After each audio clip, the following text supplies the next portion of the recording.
NIA DG Sadananda দাতে বৈশারণ উপত্যকাতে আসেন। প্রথমে তিনি পেহেলগামে আসেন এবং সড়ক পথে তিনি সরাসরি চলে যান বৈশারণ উপত্যকাতে।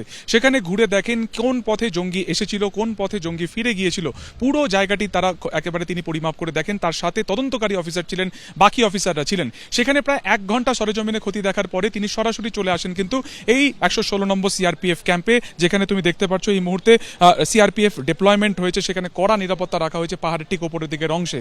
এবং এই পাশেই যে পাহাড় রয়েছে বৈশারণ উপত্যকা, সেইখানেই এই হত্যাকাণ্ড ঘটেছিল গত 22শে এপ্রিল।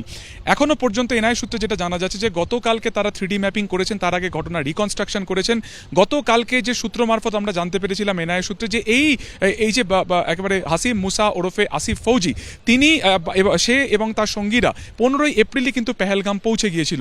এবং সেই সময় তাদের টার্গেট ছিল মাল্টিপল প্লেস, অর্থাৎ কোন কোন জায়গা, বৈশারণ উপত্যকা 1 নম্বর তাদের পছন্দ ছিল, দ্বিতীয়ত আরু ভ্যালি থেকে 11 কিলোমিটার নিচে অ্যামিউজমেন্ট পার্ক, অন্যদিকে চন্দনবাড়ি, চতুর্থ হচ্ছে তোমার বেতাব ভ্যালি। কিন্তু বাকি জায়গাগুলোতে যেহেতু সড়ক পথ এতটাই ওয়েল কানেক্টেড, সেখানে গাড়ি পৌঁছতে সেনার লাগবে কোথাও না কোথাও 5 থেকে 7 মিনিট। অর্থাৎ সেখানে যদি তারা অপারেশন চালাতো, সেখানে যদি তারা মেরে পালিয়ে যাওয়ার চেষ্টা করতো, সেনা তাদেরকে ধরে ফেলতো। তাই শেষ পর্যন্ত তারা 1 নম্বর যে চয়েস ছিল বৈশারণ উপত্যকা, এই কারণে চয়েস করে যে জায়গাটি হয়তো এখান থেকে 6 কিলোমিটার, কিন্তু এইরকমই এবড়ো খেবড়ো পাথরে ঘেরা। এনআইএ সূত্রের খবর এই আসিফ ফৌজি গত মার্চ মাসে যখন এই গোটা পাহাড় কার্যত বরফে ঢেকে থাকে মার্চে, সেই সময় সে আশ্রয় নিয়েছিল গুলমার্গে যাওয়ার চেষ্টা করেছিল।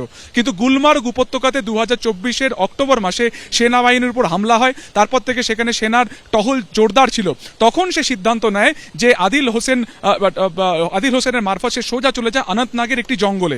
সেখানে সে গোটা মার্চ মাস কাটায় এবং এপ্রিলে অর্থাৎ গত 15 এপ্রিল সে এই উপত্যকাতে ফিরে আসে। তুমি দেখতে পাচ্ছ এই যে ঘোড়া, এই ঘোড়াই কিন্তু একমাত্র উপায় হচ্ছে এই উপত্যকাতে বৈশারণ যাওয়ার। এই মুহূর্তে দাঁড়িয়ে প্রশ্ন হচ্ছে যে এই বৈশারণ উপত্যকাতে এই জঙ্গিরা জঙ্গল থেকে এলো কি করে? কারণ এই লিডার ফরেস্ট বৈশারণ উপত্যকার পশ্চিম দিকে পড়ে, সেখানে কিন্তু কোনো বসতি নেই। তাহলে কি তারা জঙ্গলে ঘাপটি মেরে বসেছিল পর্যটক আসা পর্যন্ত? তাহলে তাদেরকে খবর কে দিয়েছিল?